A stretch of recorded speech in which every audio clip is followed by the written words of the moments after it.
हिंदी व्याकरण के एक रोचक विषय को समझेंगे और सीखेंगे अलंकार। क्या आपने कभी सोचा है कविता की भाषा प्रभावशाली और सुंदर क्यों लगती है? बच्चों, इसका कारण है अलंकार। अलंकार का शाब्दिक अर्थ होता है आभूषण, गहना, सजावट। अलंकार शब्द दो शब्दों के मेल से बना है, अलम जमा कार। अलम का अर्थ है सजावट, कार का अर्थ है करने वाला। कविता को सजाने और सुंदर बनाने का काम अलंकार करते हैं। जिस तरह नारी अपनी शोभा को बढ़ाने के लिए आभूषण पहनकर सजावट करती है, उसी प्रकार काव्य की भाषा को सुंदर, आकर्षक और प्रभावशाली बनाने के लिए कवि अलंकार प्रयोग करते हैं। शब्द और अर्थों का प्रयोग करके कविता को अलंकृत किया जाता है। जो शब्द काव्य की शोभा बढ़ाते हैं उन्हें अलंकार कहते हैं। इनसे काव्य में सौंदर्य और प्रभाव बढ़ता है।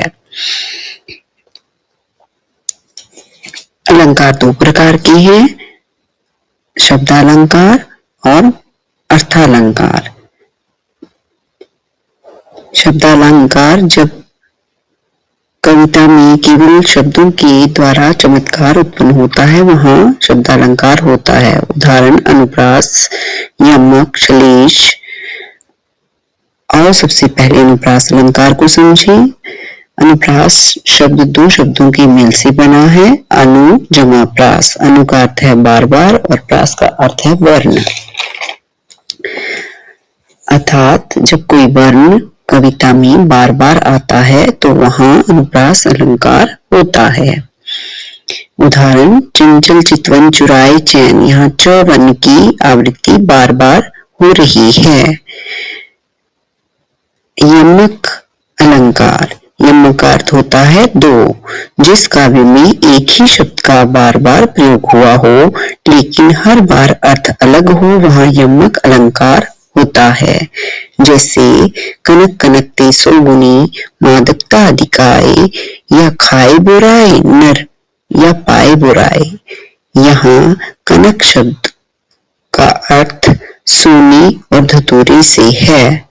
श्लेष अलंकार। श्लेष का शाब्दिक अर्थ है चिपका हुआ। इस काव्य में एक ही शब्द के द्वारा अनेक अर्थों का बोध हो, वहां श्लेष अलंकार होता है। वहां एक ही शब्द से कई अर्थ निकल जाते हैं। उदाहरण के लिए रहीमन पानी राखी, बिन पानी सब सून, पानी गए नौघरे मोती मानुष चून। पानी शब्द एक बार आया है लेकिन इसके अर्थ तीन हैं, मोती की चमक, मनुष्य की प्रतिष्ठा, सम्मान या फिर जल। अर्थालंकार। जब अर्थ के माध्यम से काव्य में सौंदर्य और चमत्कार उत्पन्न होता है, वहां अर्थालंकार होता है। उदाहरण उपमा अलंकार। यहाँ दो वस्तुओं या व्यक्तियों में अंतर होते हुए भी उनकी तुलना या फिर समानता की जाती है, वहां उपमा अलंकार होता है। इसके चार भेद हैं, उपमेय जिसकी तुलना की जाए, उपमान जिसके साथ तुलना की जाए, साधारण धर्म जो गुण दोनों में समान हो, वाचक शब्द समानता बताने वाले। सागर सा गंभीर हृदय हो, फूल सी कोमल। रूपक अलंकार। रूपक अलंकार जब उपमेय पर उपमान का आरोप कर दिया जाता है, यूं कहें कि तुलना इतनी गहरी हो कि भेद ही न रहे, तो वहां रूपक अलंकार होता है। तुम चांद हो, तुम चंद्रमुखी हो। उत्प्रेक्षा। यहाँ उपमेय में उपमान होने की संभावना या कल्पना की जाती है।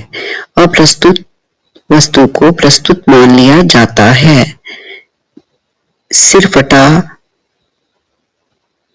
उसका वही मानो अरुण रंग का घड़ा हो। इस अलंकार में मानो, मनो, मनु, मनहु, जानो, जनु, जानो, जान पड़ता है जैसे वाचक शब्दों का प्रयोग होता है। अतिशयोक्ति अलंकार। यहाँ कोई बात आवश्यकता से अधिक बढ़ा चढ़ाकर कह दी जाती है, वहां अतिशयोक्ति अलंकार होता है। उदाहरण के लिए, हनुमान की पूंछ में लगन न पाई आग, लंका सारी जली गई, गए निशाचर भाग। तो इस अलंकार में बात को बढ़ा चढ़ाकर कहा गया है। धन्यवाद।